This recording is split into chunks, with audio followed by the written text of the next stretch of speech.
والصلاة والسلام على رسول الله وعلى آله وصحبه ومن والاه. Nous allons aborder aujourd'hui une notion qui est mal utilisée comme d'autres d'ailleurs. On a vu la notion du salafisme, la notion de la sunna, la notion de la bid'a. La hijra, cette notion fait partie de ces concepts, de ces vocables galvaudés, parfois mal utilisés. Et donc le but, c'est un petit peu de donner des éléments de compréhension pour saisir le sens de la hijra. Il y a des appels aujourd'hui qui circulent dans la communauté musulmane et à travers l'Internet qui appellent les musulmans à accomplir la hijra, de quitter la France parce que pays impie, mécréant, il n'y a pas de liberté religieuse, et d'aller vers un pays musulman où on peut vivre sa foi, ou bien participer au djihad pour instaurer le califat. Et donc, pour vider la France de ses musulmans, on convoque cette notion de la hijra qui devient une invitation par endoctrinement et qui joue sur les esprits qui ne sont pas initiés et qui ne savent pas ce que ce vocable signifie. La hijra, étymologiquement parlant, signifie le fait de quitter un lieu, une situation, un état, vers un autre. C'est un déplacement qui peut être physique, mais également qui peut être intérieur. Quitter le mal est une forme de l'hijra. Al-muhajir man hajara ma naha Allahu anhu. Le vrai muhajir, c'est celui qui quitte ce que Dieu a interdit. Et donc c'est une notion vaste et qui demande précision. Elle est utilisée dans le Coran sous plusieurs acceptions, plusieurs significations. La signification canonique qui est liée au moment coranique,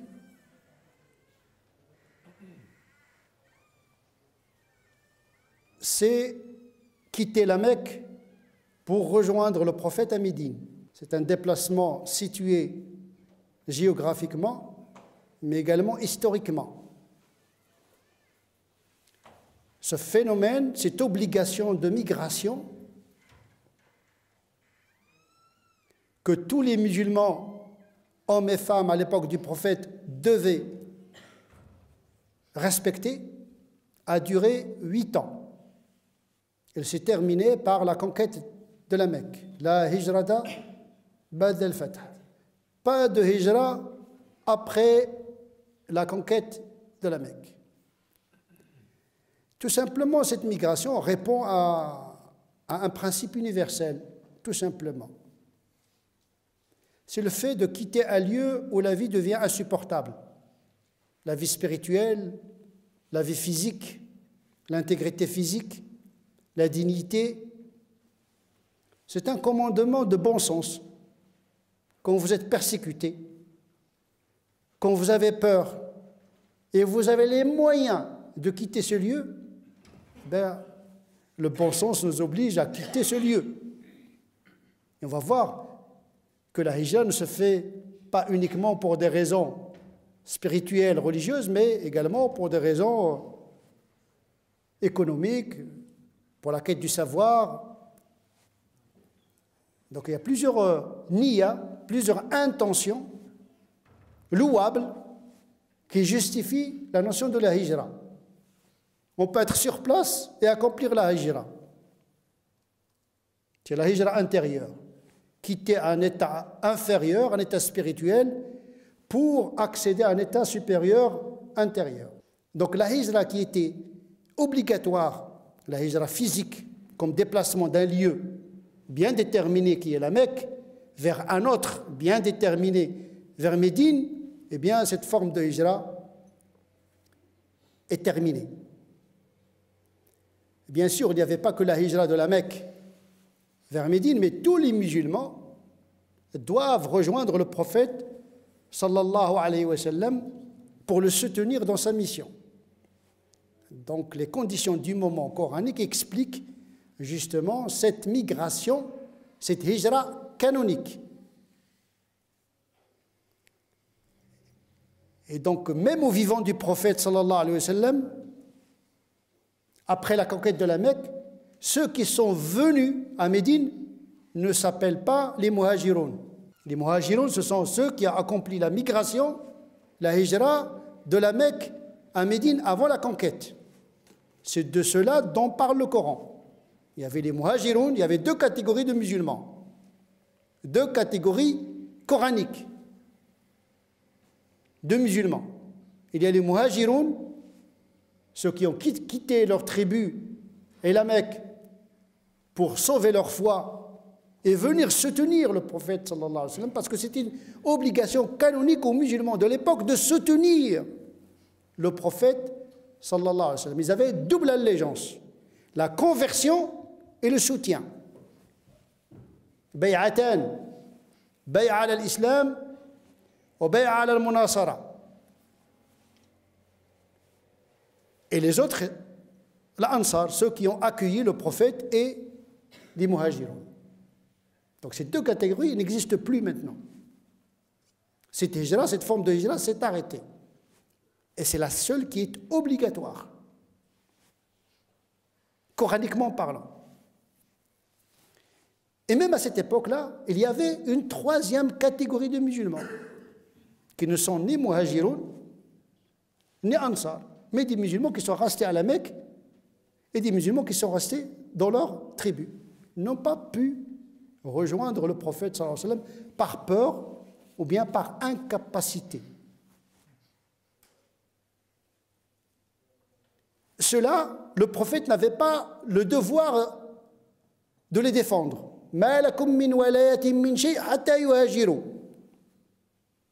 Vous n'avez pas à les soutenir, politiquement parlant, les défendre, tant qu'ils n'ont pas migré vers Médine.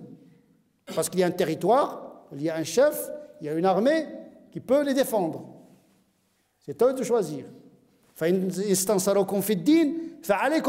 s'ils vous demandent un soutien, faites-le, mais à condition que cela ne se fasse pas aux dépens d'un autre peuple, d'une autre tribu avec lesquels vous avez signé un contrat de paix. Et donc ce sont des alliances. À côté de ces deux catégories de musulmans qui sont dans le territoire musulman, il y a d'autres musulmans qui ne sont pas dans le territoire musulman et qui doivent assumer la responsabilité de leur choix. Parmi ces musulmans qui n'ont pas accompli la hijra, l'Abbas, l'oncle du prophète sallallahu alayhi wa sallam, beaucoup de musulmans qui sont restés à la Mecque, mais n'ont pas pu migrer, mais ils ont gardé le statut de musulmans. Ils ont gardé la foi intérieure et le Coran ne les a pas excommuniés. Ils ont failli à un commandement, mais ils ont conservé leur statut de musulmans. Et donc le walaya, ou le wilaya dont il s'agit ici, a deux sens.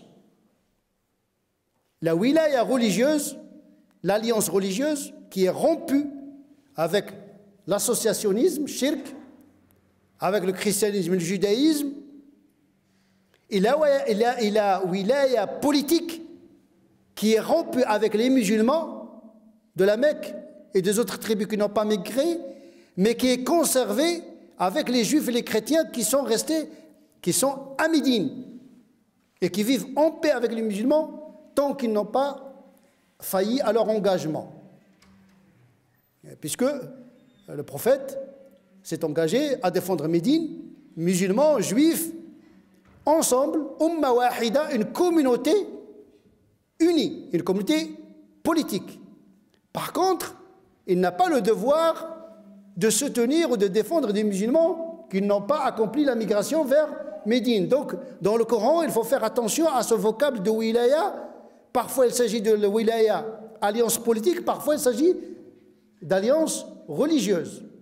Toute erreur à ce niveau sémantique conduirait à une catastrophe herméneutique. Et malheureusement, beaucoup de personnes utilisent ces vocables pour créer des divisions dans des systèmes politiques. En France, nous avons une alliance politique, un contrat citoyen avec les musulmans et les non-musulmans. Mais on n'a pas un contrat juridique et citoyen avec un musulman qui est en Chine. Quand il y a une guerre, il y a deux répertoires qui sont différents. Il appartient à la communauté spirituelle, oui, mais il n'appartient pas à la communauté juridique, constitutionnelle et politique.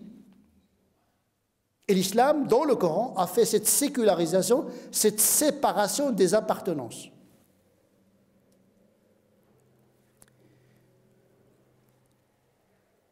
La hijra canonique s'est terminée, mais néanmoins, il reste d'autres formes de hijra qui restent toujours valables. Lorsqu'un musulman se trouve dans une situation où il ne peut pas garantir sa vie spirituelle, sa vie économique, sa vie, eh bien, le bon sens lui indique de quitter ce lieu-là.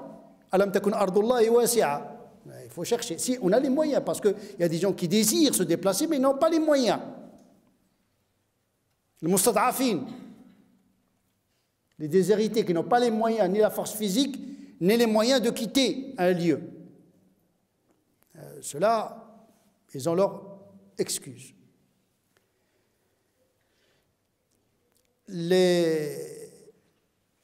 Des hadiths aussi stipulent que le musulman ne doit pas rester parmi les non-croyants, c'est-à-dire les non-musulmans. Ces hadiths-là, ces textes sont circonstanciels, liés justement à cette logique que je viens de décrire. Le prophète s'est désengagé, Anabari, s'est désengagé de tout musulman qui vit parmi les associationnistes, les mouchriquines. Mais ce n'est pas un désengagement religieux, c'est un désengagement politique. Il ne peut pas les défendre. Mais il reste que ces gens-là font partie de sa communauté spirituelle. Ce n'est pas parce qu'ils font partie de la communauté spirituelle du prophète que le prophète doit s'engager à les défendre à n'importe quel prix. Surtout contre un peuple non musulman avec lequel le prophète a signé une trêve, un traité de paix ou une trêve. Et donc le Coran évoque ces typologies d'alliance, mais si on n'a pas maîtrisé les circonstances historiques du Coran, on ne comprendrait rien du tout à cette notion de al-bara'a ou al-wala', le désengagement et l'alliance. Le bara, ça veut dire je n'ai rien à voir avec vous. Mais politiquement, pas spirituellement. Parce que la foi, c'est une question d'intention. Illa man ukriha wa qalbuhu mutma'innun bil iman. On peut être dans une contrainte, et parfois dans une contrainte qui nous pousse à exprimer la mécréance et à intérioriser la foi. Aujourd'hui, il y a des appels à quitter la France, parce que la France, l'Europe, les koufars, c'est un territoire illicite. On doit rejoindre Shem, parce qu'il y a des hadiths qui évoquent le mérite du Shem. Donc le destin de l'humanité va se jouer au Shem. Il y a des hadiths eschatologiques, la fin des temps va se jouer dans cette terre. Mais le Cham n'est pas la Syrie. Il y a des gens qui pensent que voilà, on va rejoindre Daesh parce que voilà, Daesh il est en Syrie. Donc le hadith il parle de cet événement eschatologique. Le Cham, c'est la Syrie, c'est la Jordanie, c'est le Liban, c'est la Palestine. Et si la migration était obligatoire à Cham, ce serait demander quelque chose d'impossible. 1,5 milliard de musulmans qui se déplacent vers Cham, il n'y a pas de place pour tout le monde. Ou bien c'est une obligation pour tous les musulmans, ou bien ce n'est pas une obligation. Là aussi, il y a une erreur d'utiliser les hadiths eschatologiques pour en tirer des normes juridiques et éthiques. C'est l'erreur fatale. Ce n'est pas parce que le prophète a annoncé un événement que nous devons le réaliser à n'importe quel prix. C'est l'idéologie messianique. Accélérer l'histoire. Il n'y a pas que le Cham. Le prophète a évoqué le mérite de l'Yémen. Il y a même des hadiths qui parlent des mérites de l'Occident, le Maghreb. Inna al-arda lillah. En fin de compte, toute la terre appartient à Dieu. Par contre, il y a des hadiths qui donnent un privilège particulier à des lieux saints. On ne se déplace que pour trois lieux. Le Masjid al-Haram, c'est le lieu sacré par excellence. S'il y a un lieu où nous devons tous migrer, c'est bien la Kaaba, qui est le saint des saints. Et malgré cela, Omar ibn Khattab, dès que le Hajj, le pèlerinage se termine, il chasse tous les pèlerins de la Mecque. Allez, revenez chez vous. Pas squatter la Mecque. Donc, le pèlerinage, ce n'est pas une hijra irréversible. On peut aller également le visiter pour une umrah ou pour une simple visite. La tushaddu ar-rihal illa li thalath. Le Masjid al-Haram ou le Masjid al-Aqsa, on se déplace pour prier là-bas. C'est un acte spirituel et religieux. Il n'est pas obligatoire, mais recommandé. Au Masjidi Hada et la mosquée du prophète sallallahu alayhi wa sallam. Voilà des déplacements religieux. Le pèlerinage, la umrah ou bien la visite de ces trois lieux saints. Quant à l'espace ou bien quant à l'idée qui subdivise le monde en terre d'islam et terre de kuffar, c'est une subdivision de l'fuqaha.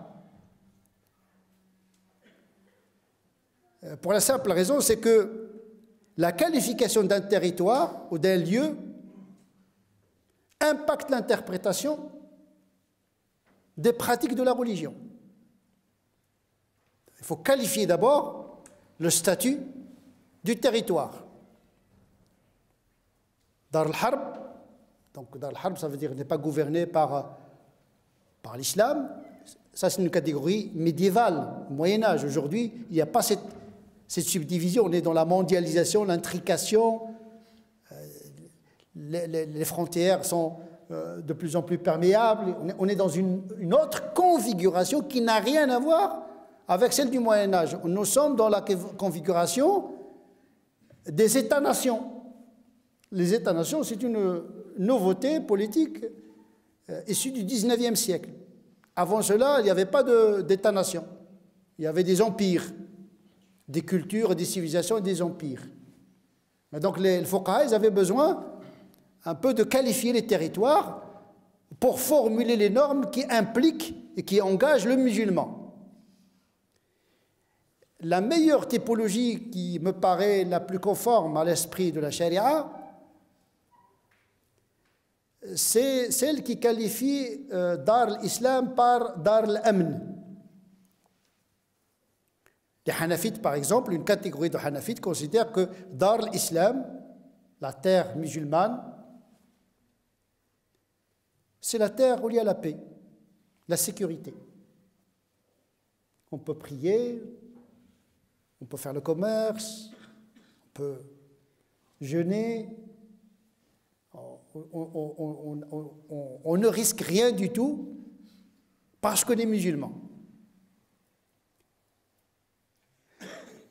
Et puis, Dar al-Harb, pour les Hanafites, ce n'est pas la terre de la guerre, ou bien des ennemis.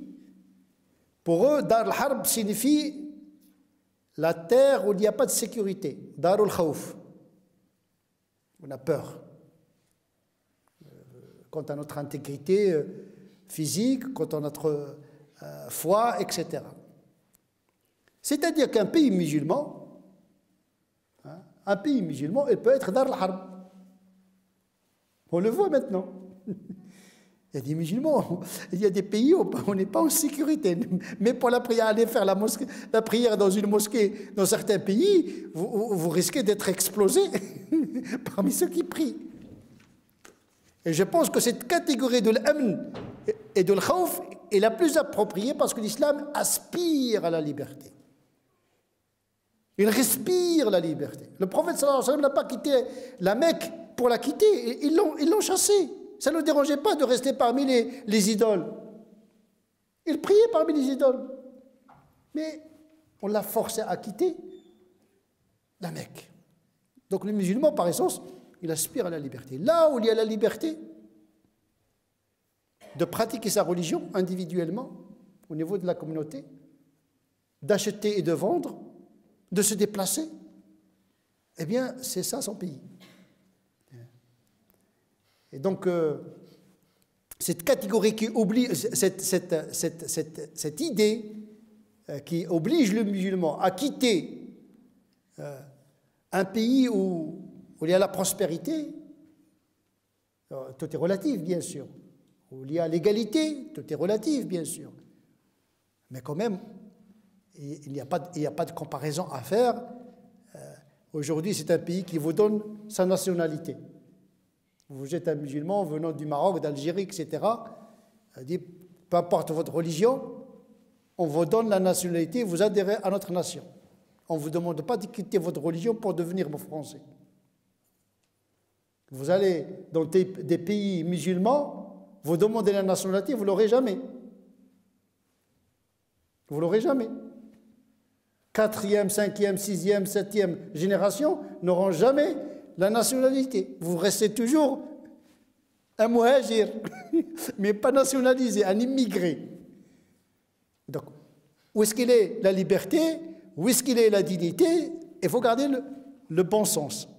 Et donc aujourd'hui, malheureusement, on profite des esprits fragiles pour leur dire, voilà, la migration, la hijra est obligatoire, vous devez quitter ce pays-là pour aller vivre une expérience eschatologique. Hein. Voilà, il y a le Ard-Sham, il y a le Messie qui va descendre, il y a le Khilafa, etc. Un khalifa qui se déclare que personne n'a choisi. Un khalife doit être choisi par Shura. Personne ne le connaît. Donc, voilà, on utilise des vocables pour embrigader les gens. C'est devenu des mots qui font appel parce qu'ils ont une connotation religieuse et qui impactent les esprits qui ont peur du sacré. Parce que sacré, donc je dois obéir à cet appel. Des jeunes de 15 ans, de 16 ans, qui quittent leur famille, qui quittent leur pays pour aller en Irak et au Cham pour soutenir des mercenaires, ce n'est pas un djihad. Un djihad, il doit être... le djihad en islam, c'est la propriété de l'État. Ce n'est pas le savant qui doit le déclarer, ni un groupe. Al-Sunnah wal-Jama'a, la doctrine d'Al-Sunnah wal-Jama'a et de tous les canonistes musulmans, c'est qu'on ne déclare pas une guerre à l'échelle individuelle ou à l'échelle de groupe. C'est le hakim, c'est l'État. Parce qu'il y a un droit de la guerre en islam. C'est-à-dire qu'il faut qu'il y ait un territoire. Il faut qu'un ennemi bien désigné. Il faut que celui qui déclare la guerre est capable de signer des trêves et des conventions, comme l'a fait le prophète sallallahu alayhi wa sallam. Il a signé le traité de l'Hudaybiyah, il a signé des conventions. Il n'a pas fait ça à la Mecque, parce que la Mecque, il n'y avait pas un État, il n'y avait pas un territoire. C'est pour cette raison que le prophète sallallahu alayhi wa sallam a reçu l'ordre « Kufu aydiyakum wa aqimu s-salah » baissez vos bras et accomplissez la prière à la Mecque. Parce qu'il n'y a pas d'entité politique. Et toute violence pourrait conduire à une guerre civile. Or, l'islam, il est contre les guerres civiles. La guerre, ce n'est pas la guerre civile. Et donc, le prophète sallallahu alayhi wa sallam, il a fait comme Jésus. Celui qui tire l'épée périra par l'épée. Les musulmans étaient minoritaires. Le fait qu'ils recourent à la violence, ils vont périr tous. Qui est le perdant? C'est la religion. Dans les guerres civiles. Vous croyez qu'aujourd'hui, au Moyen-Orient, en Syrie, et ces territoires où il y a une domination de Daesh, vous croyez qu'il y a une prospérité, qu'il y a un amn, qu'il y a de la religion qui est pratiquée? Il n'y a que la guerre et le sang. Or, l'islam, il cherche la paix. La guerre civile, on ne sait pas qui avec qui. Et des groupes, des multitudes de groupes, tout le monde fait le djihad contre tout le monde. Ça s'appelle haraba. Ça s'appelle le trouble de l'ordre mondial et l'ordre public. Et ce n'est pas le djihad, ce n'est pas la guerre. Un territoire, celui qui déclare la guerre, il est capable de l'arrêter. Parce que c'est difficile de dire, très facile de dire, allez, faites le djihad. Ah, tout le monde va faire le djihad, et comment arrêter cela? Comment vous allez arrêter des gens qui sont chauffés et qui sont habitués au sang? Nous assistons justement à ce drame qui touche la communauté musulmane et qui utilise justement ces notions de djihad, de khilafa et de la hijra. Et donc ce cours vise un petit peu à mettre un peu de l'ordre dans la question de la hijra, et que là où le musulman respire la foi, garde sa dignité, c'est son pays. Et on n'est pas obligé de soutenir n'importe quel musulman dans n'importe quel lieu. Le prophète sallallahu alayhi wa sallam lui-même n'a pas soutenu des musulmans qui sont restés dans d'autres territoires. Pourtant, c'était des musulmans qui vivaient à l'époque du prophète sallallahu alayhi wa sallam. Wassalamu alaikum wa rahmatullahi ta'ala wa barakatuh.